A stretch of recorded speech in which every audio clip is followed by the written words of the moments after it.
Boa noite, amados. Graça e paz do Senhor Jesus a todos. Amém? Hoje nós vamos estar dando continuidade aos estudos, tá? Que nós estamos fazendo da Bíblia, capítulo de Gênesis. Nós estamos estudando livro a livro e hoje nós vamos para Gênesis capítulo 8.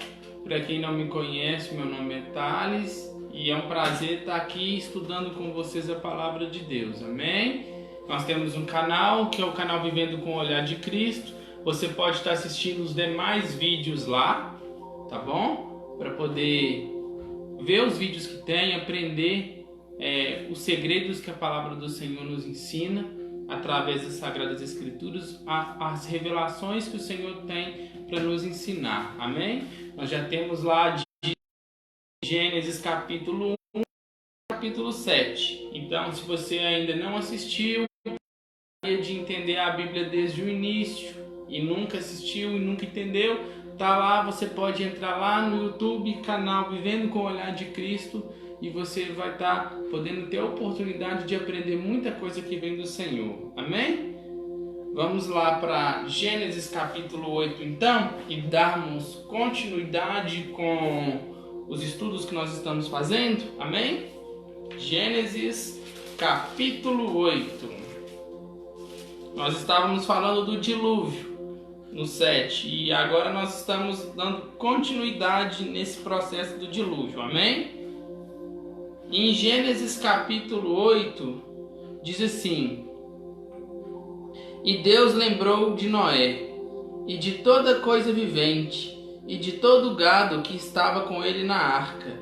E Deus fez um vento passar sobre a terra e as águas diminuíram. Também as fontes do abismo e as janelas dos céus foram fechadas, e a chuva do céu foi contida. E as águas retornaram de sobre a terra continuamente.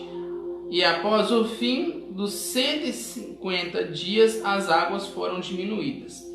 E a arca descansou no 7º mês, no 17º dia do mês, sobre os montes de Ararat. E as águas diminuíram continuamente, até o 10º mês. No 10º mês, no 1º dia do mês, foram vistos os topos dos montes. E aconteceu que ao fim de 40 dias, Noé abriu a janela que ele fizera, e ele enviou um corvo, que saindo ia e voltava até secar as águas de sobre a terra. Ele também enviou uma pomba, para ver se as águas haviam diminuído da face da terra. Mas a pomba não encontrou descanso para a sola do seu pé, e ela retornou para ele na arca, pois as águas estavam sobre a face de toda a terra.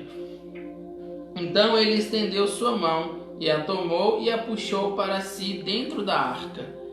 E ele ficou mais outros 7 dias, e novamente enviou a pomba para fora da arca. E a pomba veio a ele à tarde, e eis que no seu bico estava uma folha de oliveira arrancada. Assim Noé soube que as águas haviam diminuído de sobre a terra.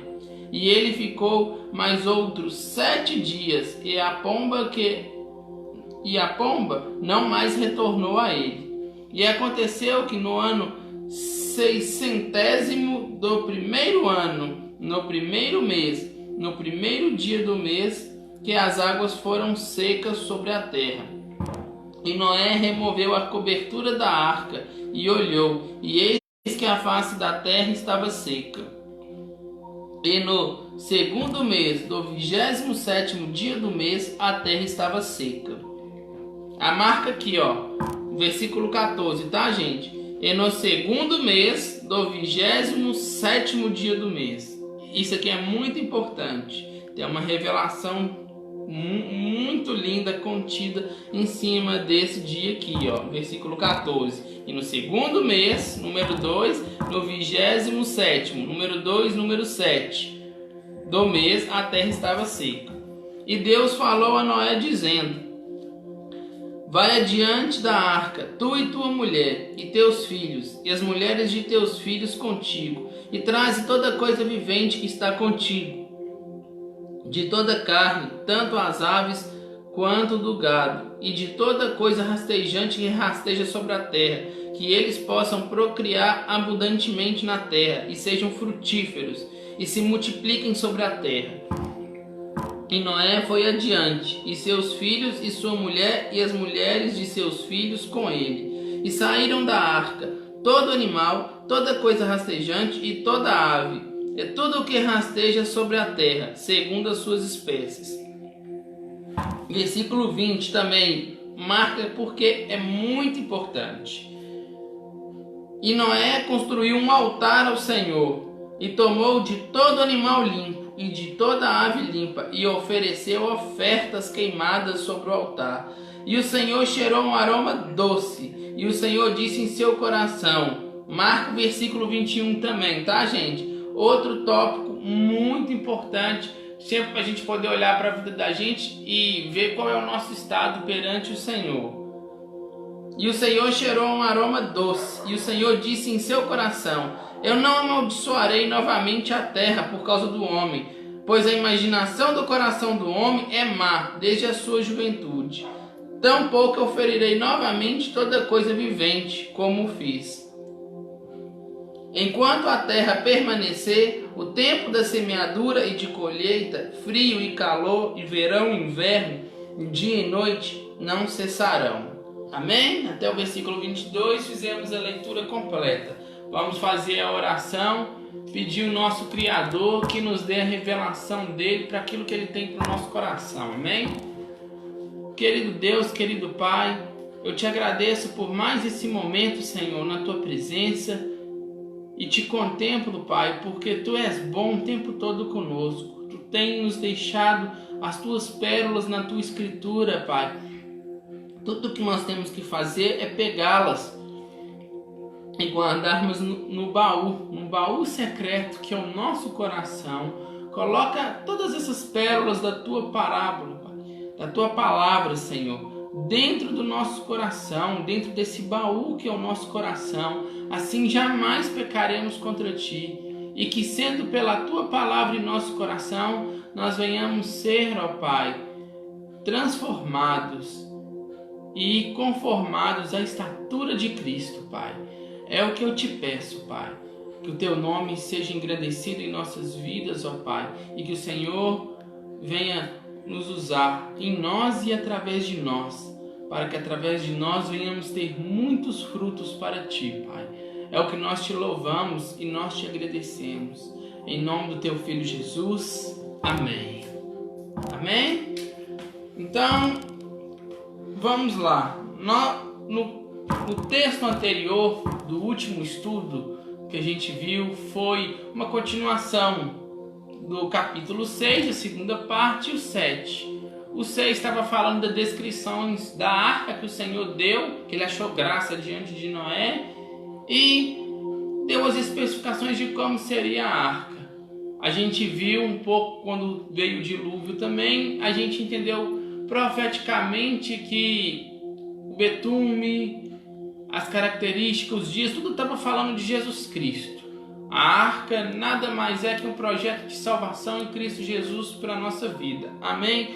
Hoje, o estudo é um complemento do que foi na semana passada.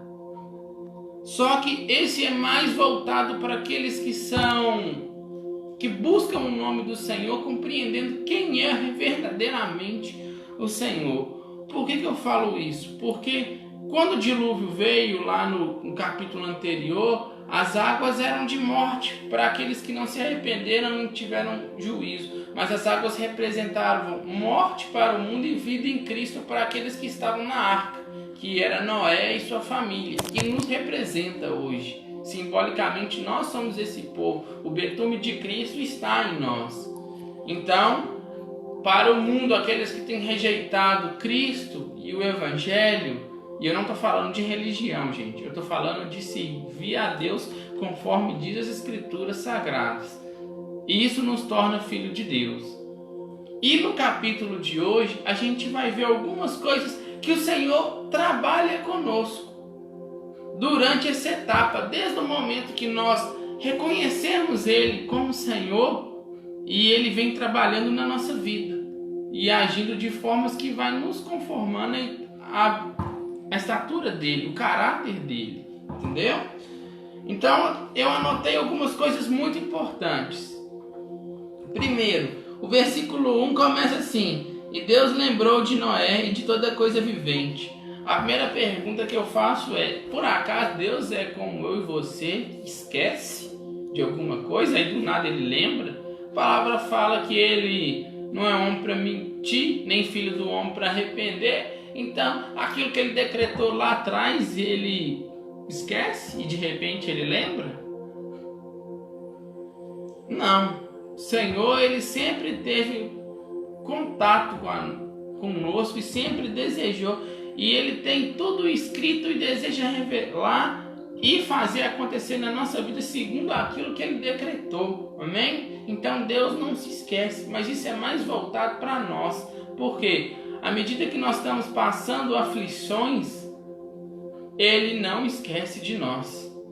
Você pode ter certeza, meu irmão, não sei qual é o tamanho da tempestade que você está enfrentando. Pode ter certeza que no seu barco, se você teme, você vive uma vida que é de acordo com aquilo que ele planejou para ti, pode ter certeza, ele está no seu barco. Amém? Então presta atenção. Deus se lembrou de Noé e dos que com ele estavam na arca, certo? É o que está falando. Este versículo nos faz lembrar que em meio a sentenças e juízos divinos, porque o Senhor estava aplicando juízo nos ímpios, e muitas vezes nós estamos no meio dessa coisa toda, mas ele nos separa. O Senhor é misericordioso com aqueles que se apegam às suas promessas. Amém?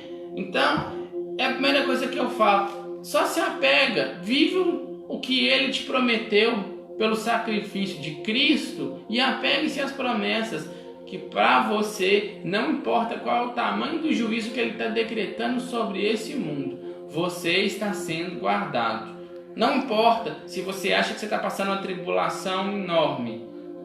Muitos cristãos hoje morrem na China, morrem no Oriente Médio e estão morrendo na África por causa do nome de Cristo. E para eles têm o privilégio de morrer por Cristo, sabe por quê? Porque eles entendem que quando eles são mortos, Cristo está ali com eles. Então, tenha essa consciência. Não importa o tamanho da tua aflição, da tempestade que você está vendo, o Senhor está com você. Ele lembra todos os dias de você. Ele não lembra porque ele nunca esqueceu. Ele está presente na sua vida. Amém? Vamos abrir Lamentações de Jeremias, capítulo 3, versículo 22 e 23.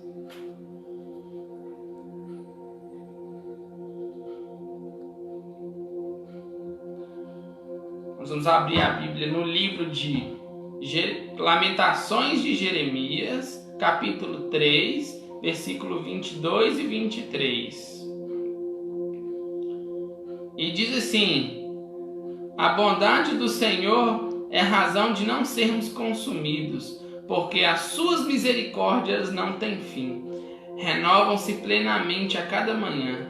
Grande é a tua fidelidade. Ou seja, a fidelidade de Deus é tão grande que Ele nunca se esquece de você. Ele está contigo e não importa o tamanho da tribulação que você esteja. A graça dele é mais que suficiente na sua vida. Então pode ter certeza, Ele está com você e as misericórdias dele na sua vida não têm fim. Amém? Aí o versículo continua assim: Deus fez um vento passar sobre a terra e as águas diminuíram. Agora presta atenção.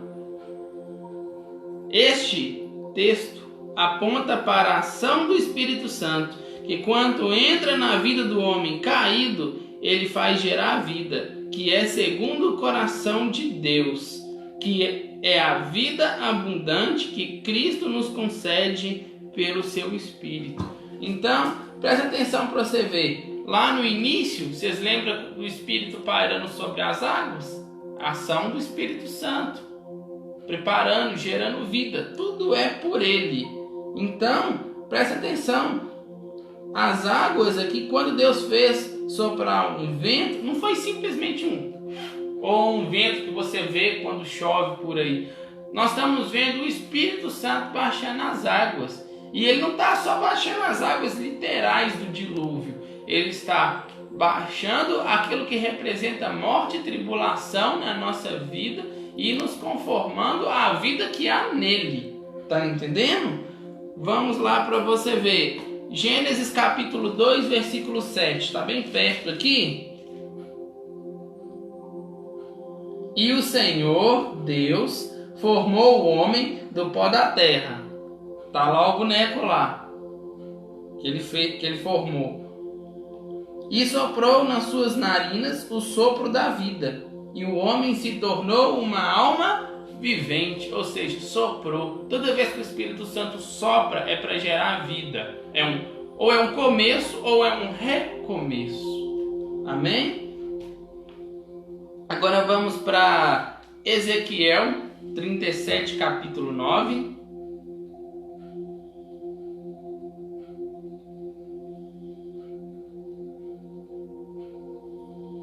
Ezequiel capítulo 37, versículo 9. E diz assim: Então o Eterno me ordenou: profetiza agora ao Espírito.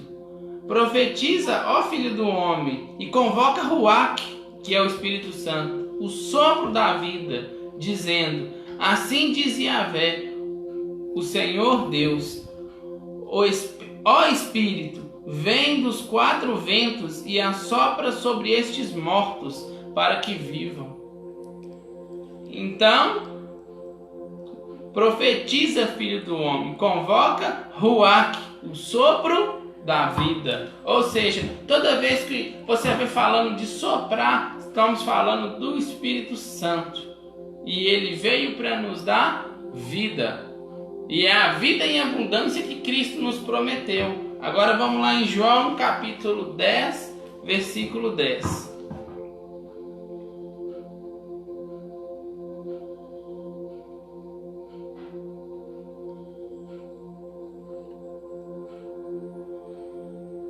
João, capítulo 10, versículo 10. E diz assim: O ladrão não vem senão para roubar, matar e destruir.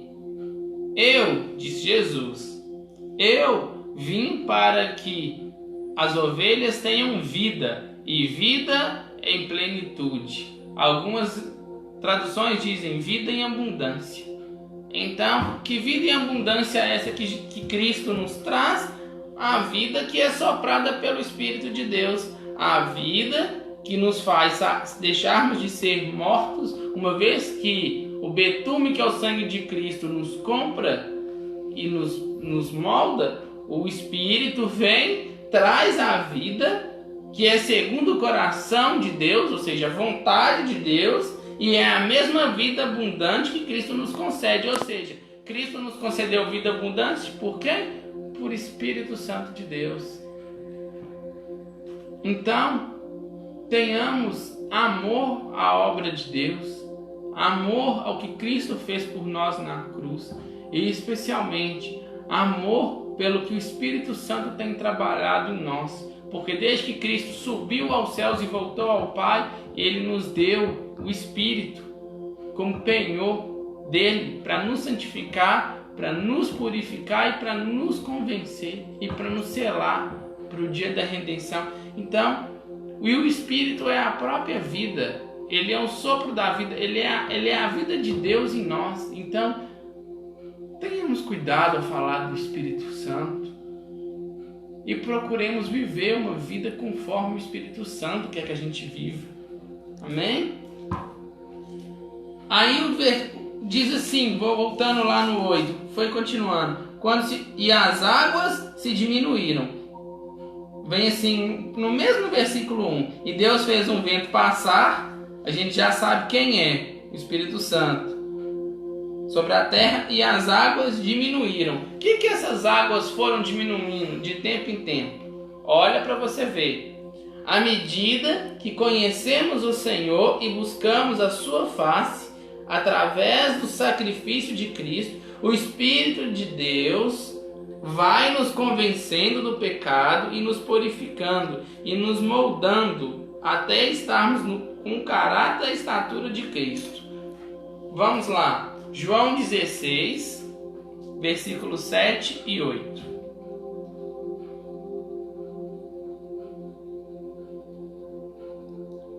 Todavia, eu vos asseguro que é para o vosso bem que eu parta. Se eu não for, o advogado, ou seja, o Espírito Santo, não poderá vir para vós, mas se eu for, eu o enviarei. Quando então ele vier, convencerá o mundo, ou seja, nós, do seu pecado, justiça e juízo.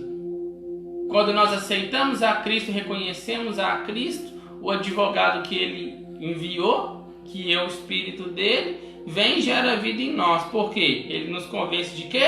Pecado, que é o que nós cometemos contra Deus, de justiça, porque ele testifica que a justiça foi feita pelo meio da cruz, que representa Cristo Jesus, que morreu para poder pagar pelos nossos pecados, ou seja, o nosso pecado, a justiça de Deus já foi feita por nós por intermédio de Cristo. Ele veio para convencer-nos de que então? Do pecado, que nós somos pecadores, da justiça, ou seja, daquilo que Cristo fez na cruz, e do juízo. Do juízo por quê? Porque se nós não aceitarmos a justiça que Cristo fez por nós, só resta juízo. Por isso o juízo é a última coisa.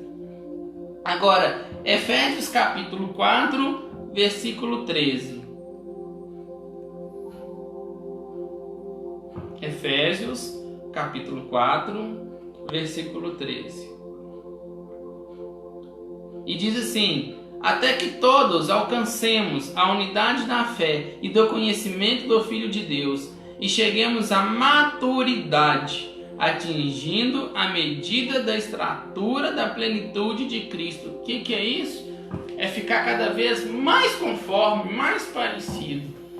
O que o Espírito Santo nos faz, além de ser o penhor, é nos santificar, nos convencer e nos fazer parecer mais com Cristo.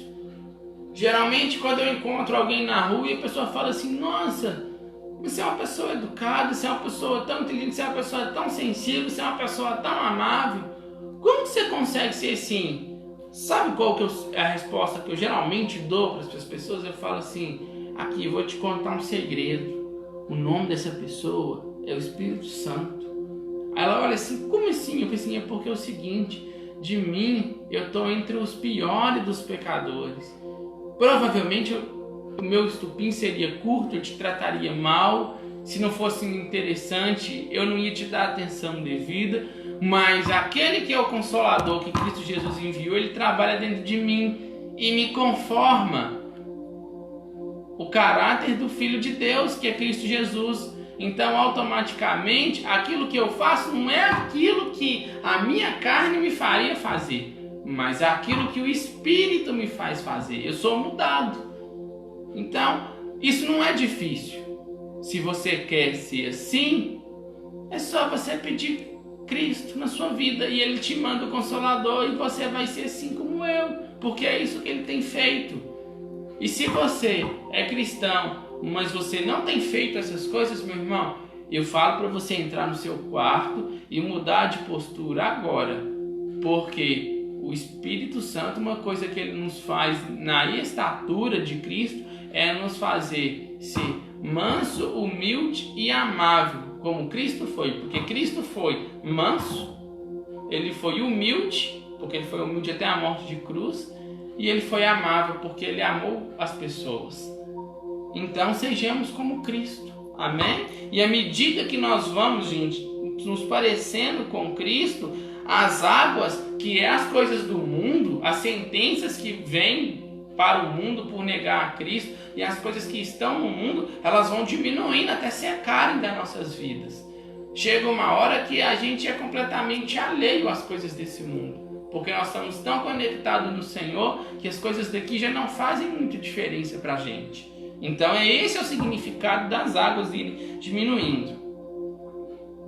Agora presta atenção, que tem uma parte do capítulo 8 que fala assim: e Noé abriu a janela da arca. Quer ver? Vamos ver aqui, ó.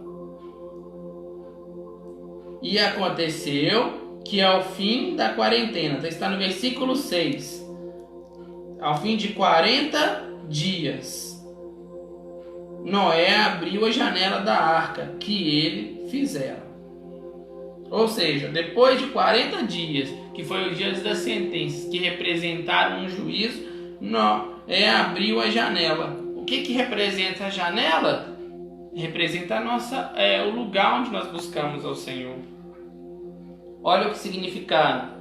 Mais que isso, ele abriu a janela do seu espírito, porque espírito, alma e corpo. A janela estava no terceiro compartimento, ou seja, onde estava no espírito, para clamar ao Senhor e apegar-se nas promessas do Senhor. Sabe o que isso significa?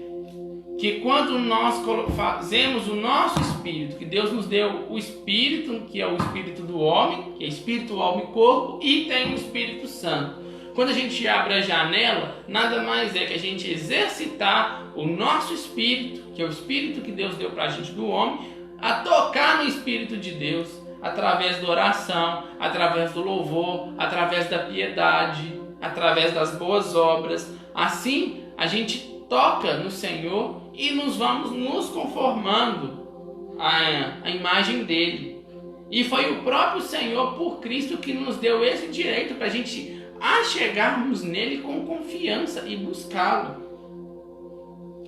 Em todo momento de desespero, ou de aflição, ou simplesmente de gratidão e adoração, vá na janela do seu espírito e busque o Senhor. Você tem esse direito hoje. Amém?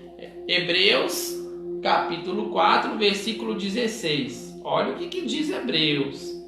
Hebreus é a resposta para isso aqui, a janela, o lugar de buscar o Senhor.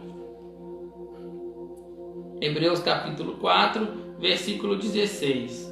E diz assim: portanto, acheguemo-nos com toda confiança ao trono da graça, para que recebamos misericórdia e encontremos o poder que nos socorre no momento da necessidade. Ou seja, Noé estava aflito, mas ele tinha o direito de chegar com toda a confiança no trono da graça. Por onde? Pela janela do espírito dele. Quando ele subiu na janela, ele subiu, não foi para ver os mortos boiando ou os animais que estavam lá, nada disso. Ele foi para poder invocar o nome do Senhor, porque o próprio Pai deu a ele esse direito de buscar e chegar ao trono da graça com confiança.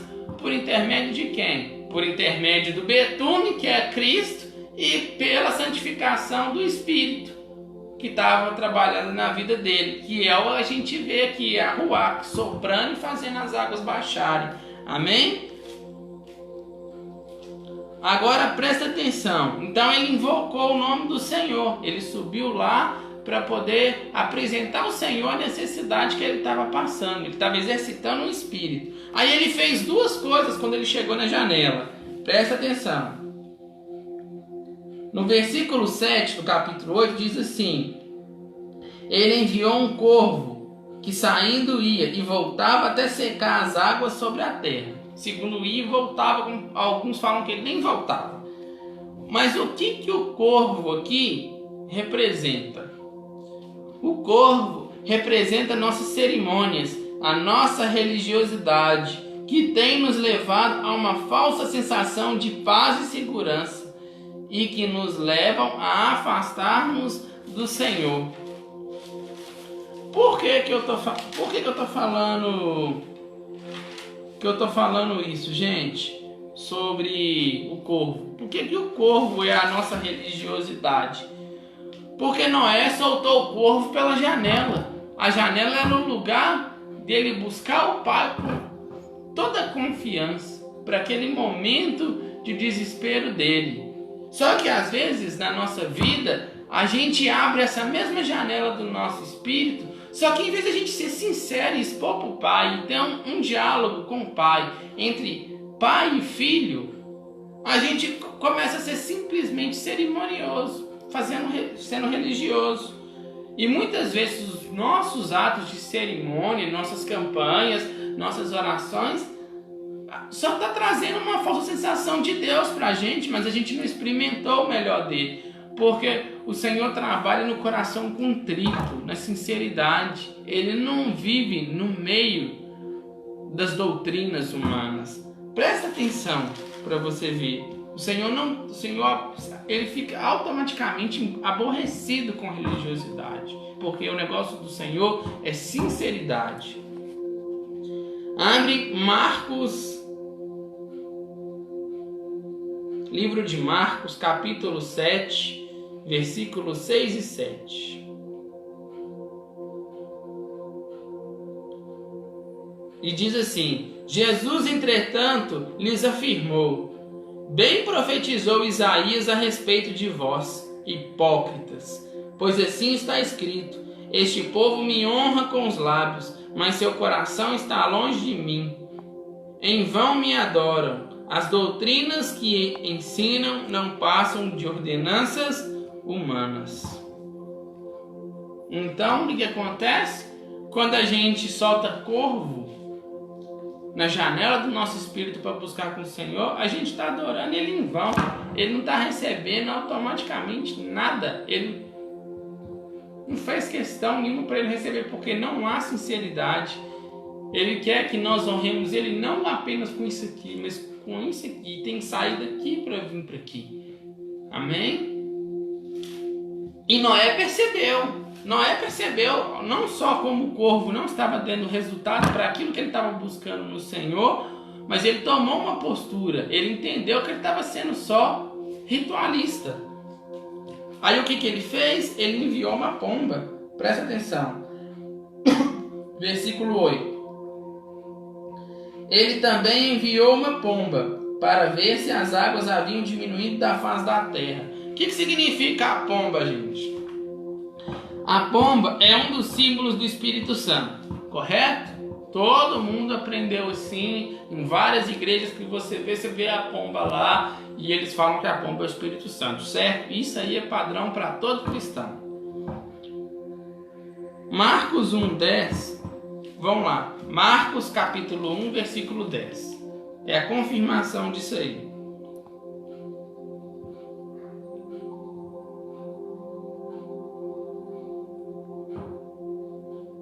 E imediatamente, após deixar a água, viu os céus rasgando-se e o Espírito Santo descendo até ele na forma de uma pomba. Amém? Então, o próprio livro de Mateus dá essa confirmação que o Espírito Santo desceu em forma de uma pomba no Senhor. Ali o Senhor Jesus recebeu o Espírito Santo, ele estava praticamente apto para o ministério.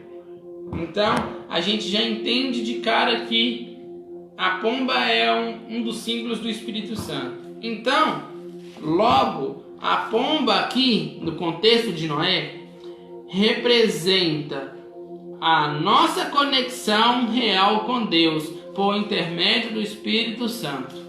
Por quê? Noé entendeu que pela capacidade, pelo cerimonialismo, por nada de bom que ele fizesse, ele resolveria a situação que ele quisesse. Por mais que ele tivesse na janela tentando exercitar o espírito para falar com Deus, a forma como ele estava fazendo não estava tendo conexão. Mas quando ele enviou a pomba, houve conexão. O que significa? Que a gente só consegue ter real conexão com Deus por intermédio do Espírito Santo. O Espírito Santo vem testemunhar o Evangelho de Cristo e ele nos leva a essa conexão real com Deus. Não temos capacidade alguma de buscar o Senhor por conta própria, devido ao pecado que nos corrompe totalmente. Só um minuto, gente.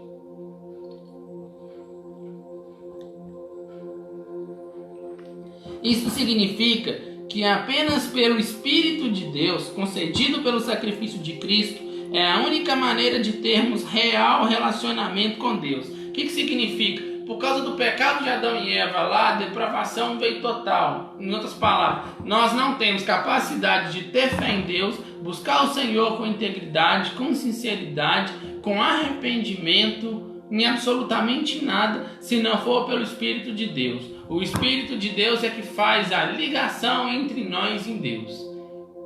Se é Ele que nos convence, automaticamente é Ele que nos conecta. Se é Ele que nos santifica, é Ele que nos conecta. Se é Ele que nos prepara para a redenção, então é Ele que nos conecta.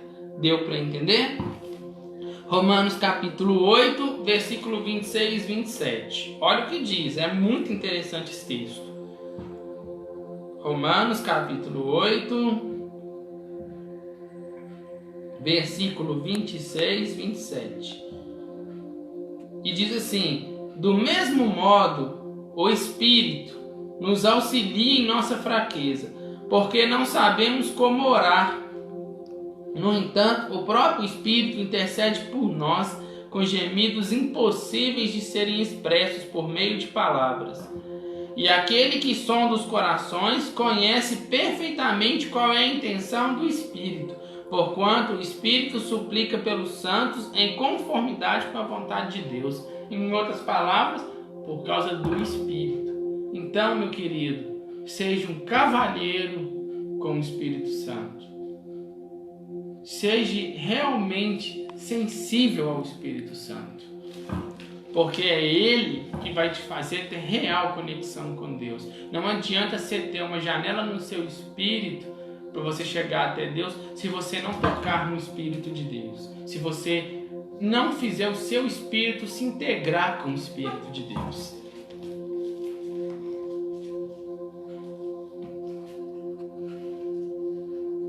Agora presta atenção, mais um dos pontos que eu achei interessante sobre esse estudo. Lembra que eu mandei marcar lá? No segundo mês do 27º dia do mês, as águas secaram. Vamos ver onde está isso aqui, quer ver?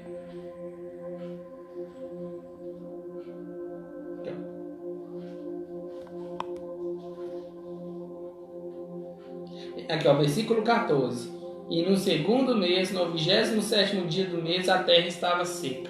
O que isso significa? Gente, para quem gosta muito de estudar escatologia, muito apocalipse, muito fim dos tempos, porque tem muita gente que gosta dessas coisas, gosta de focar nos livros do fim. Eu queria te fazer um convite a examinar toda a escritura como um todo. Porque aqui em Gênesis capítulo 8 nós estamos falando do fim. Nesse versículo 14. Você quer que eu te mostre? Presta atenção o que significa o segundo mês, o 27º dia do mês. As águas secaram. Aqui neste texto temos uma profecia contida. O número 2 aponta para Cristo e seu testemunho, certo? A gente já viu que Jesus mandava de 2 em 2 os discípulos. Ele é a própria segunda pessoa da Trindade, amém? O 27º dia representa o milênio. Depois daqueles dias de grande tribulação, para quem já estudou Apocalipse, já entendeu, já viu um pouco sobre isso. Aí fala daqueles dias que as terras são muito boas, que tudo é paz, sabe? Todo mundo já viu sobre isso. Está falando sobre esse dia, no versículo 14. O 27º dia representa o milênio, o dia em que Cristo reinará em glória e trará descanso para a terra e para todos que deram testemunho do seu nome. O número 2 representa Cristo. O número 7, a perfeição de Deus na criação, dentro de um espaço de tempo. A gente já falou isso. O 7º dia representa a completude, a perfeição de Deus na criação. Tudo que ele fez reflete para ele. O número 7 é perfeito porque a criação de Deus refletindo o caráter do próprio Deus dentro desse espaço de tempo que Deus criou. Então presta atenção. Se o número 2 representa Cristo e o sábado, que é o 7º dia, representa o 7º milênio, o que isso para você quer dizer? O 7º milênio, gente, é o milênio que Cristo vai reinar. Atualmente nós estamos no 6º. O 7º é o que Cristo vai reinar. Então, o ano 14 está falando 27º, versículo 14 de Gênesis 8. Está falando 27º. O que está falando aqui? Está falando que as águas secaram. O que quer dizer? No dia que Cristo vier para poder reinar, no 27º dia, que não é uma data, é uma profecia. Não é um número para você marcar uma data. É um número para você pegar um significado simbólico. Porque o Senhor deixou os números nas Escrituras de propósito. Os números contêm significados e não datas. Está entendendo? Então o que que representa? Representa o dia que Cristo vai reinar. Quer saber como que vai ser esse dia? Como que será esse projeto de reino? Vamos lá. Apocalipse 24.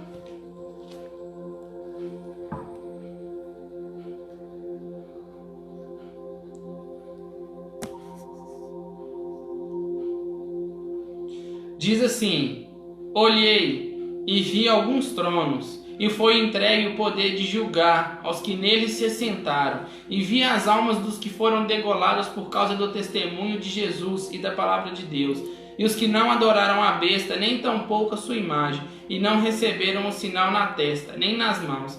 Eles reviveram e reinaram com Cristo durante 1000 anos. 1000 anos, último milênio. Último milênio, sétimo milênio, representado por Cristo, 27º. O que está falando em Apocalipse capítulo 20, nesse primeiro texto, é o que está falando em Gênesis capítulo 8, versículo 14. Quer mais uma ideia de como vai ser? Isaías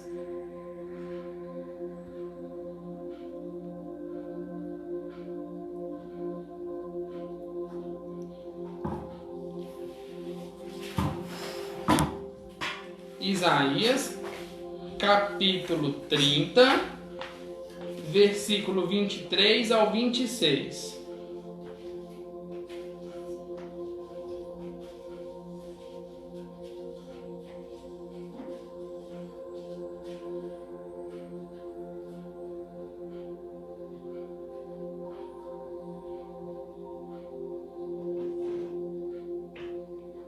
Diz assim, Isaías 30, do versículo 23 ao 26.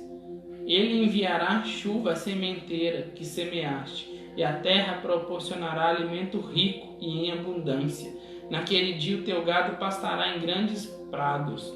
Os bois e os jumentos que lavram solo comerão forragem e sal espalhados com forcado e pá.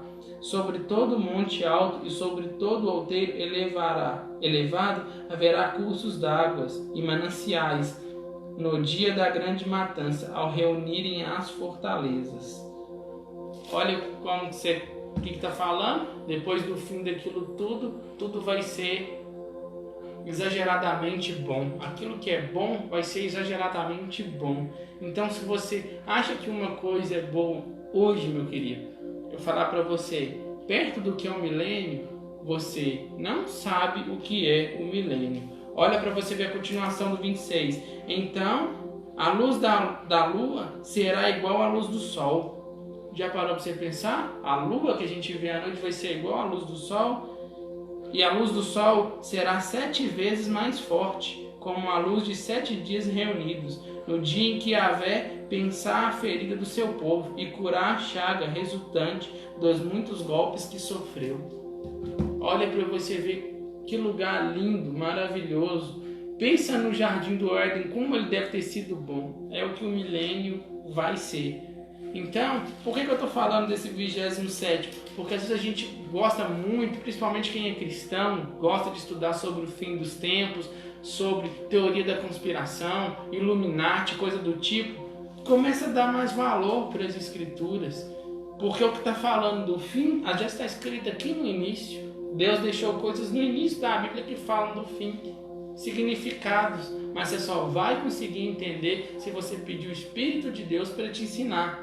Então, mais uma vez eu te falo, apegue-se a exercitar o Espírito de Deus. Ele vai te dar sabedoria para você entender. Amém? Agora, o que eu achei mais bonito de todo o capítulo 8 foi isso aqui, ó. Noé ofereceu sacrifícios ao Senhor. Logo após sua saída da arca, a primeira coisa que ele fez foi adorar ao Senhor com sacrifícios que agradam a Deus. Assim ele mostrou sua gratidão e devoção ao Senhor. Vamos lá no versículo para você ver? Aqui, ó. E Noé, no versículo 20. E Noé construiu um altar ao Senhor, e tomou de todo animal limpo e de toda ave limpa, e ofereceu ofertas queimadas sobre o altar. Sabe o que significa? Que o nosso momento de oferecer sacrifícios ao Senhor pelo Espírito Santo, ele tem que ser para poder representar para o Senhor a nossa gratidão pelo que Ele fez e a nossa devoção pelo que Ele é. Amém? Salmo 136, versículo 1 diz assim: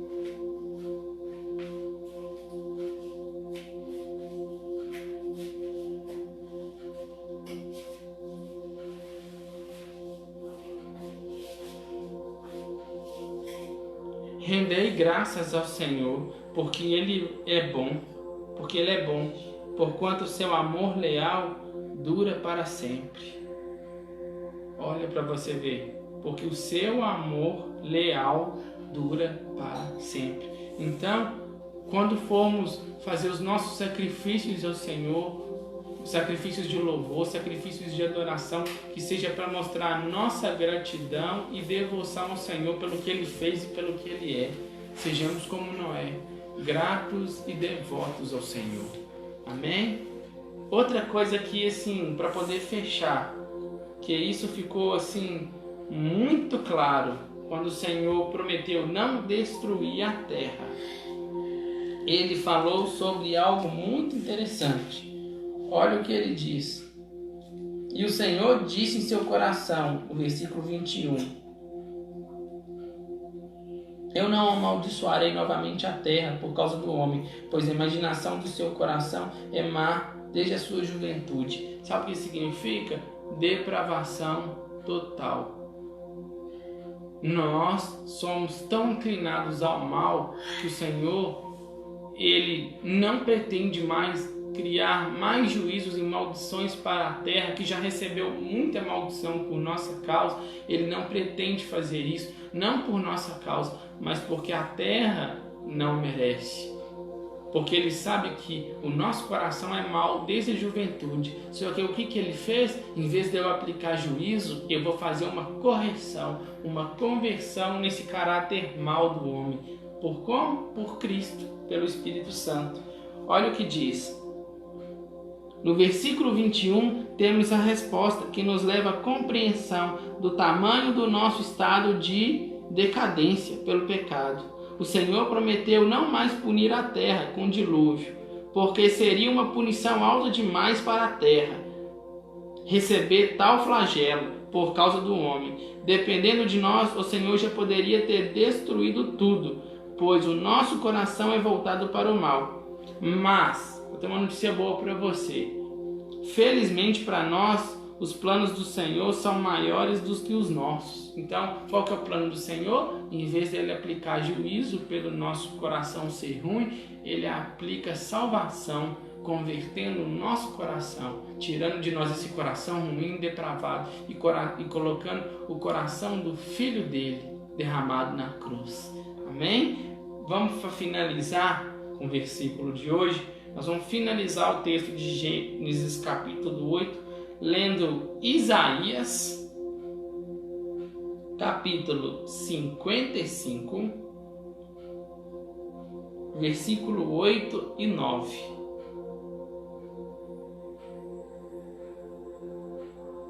Diz assim: afinal, os meus pensamentos não são os vossos pensamentos, e os vossos caminhos não são os meus caminhos, afirme Yahvé, o Senhor. Assim como os céus são mais altos do que a terra, também os meus caminhos são mais altos do que os vossos caminhos, e os meus pensamentos mais altos do que os vossos pensamentos. Glória a Deus por isso. Glória a Deus pelo Senhor ser onipotente, onipresente, onisciente, poderoso e ter um caráter que é só dele em tudo, porque graças a isso os planos dele, os pensamentos dele são maiores e muito melhores do que nós, e é por causa dos planos e dos pensamentos dele que nós somos salvos por meio de Cristo. Então que eu dou de fechamento para Gênesis 8 hoje é a chegarmos ao trono da graça com confiança pelo Espírito, exercer o que o Espírito Santo de Deus tem nos concedido e, acima de tudo, respeitar e amar o Espírito Santo. Ele é uma pessoa do próprio Deus dentro de nós. Ele é o próprio Criador vivendo dentro de nós.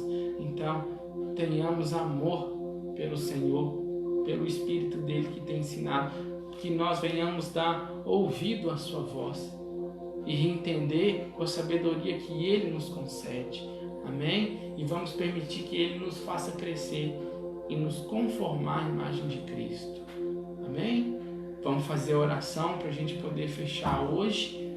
Esse foi o estudo de Gênesis 8. E que o Senhor venha abençoar grandemente a vida de cada um. Vamos fechar os olhos e falar com o Pai. Senhor Deus Pai, muito obrigado por mais esse momento de estudo que nós fechamos Gênesis capítulo 8, Pai. E o Senhor tem falado tantos, hoje o Senhor deu todas as evidências do Teu Espírito agindo em nós e trabalhando em nós, tudo pelo capítulo 8. Nós vimos hoje o Espírito Santo dando vida e testemunhando Cristo em nós, ó Pai, e através de nós, ó Pai. Aprendemos como direcionar o nosso espírito para falar com o Senhor no seu espírito, Pai.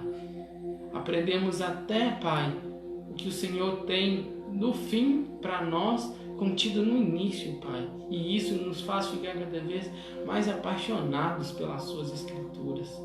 Agora, Pai, use as suas Escrituras, ó Pai, como prática de vida, que não seja apenas uma leitura ou um estudo para se falar e se ouvir, mas que seja de prática diária na nossa vida. Trabalhe em nós, Espírito Santo de Deus. Nos conforme o caráter de Cristo e nos faça ser como Cristo é, para a glória de Deus Pai. É o que nós pedimos, ó Pai. Muito obrigado, Senhor. Em nome de Jesus. Amém.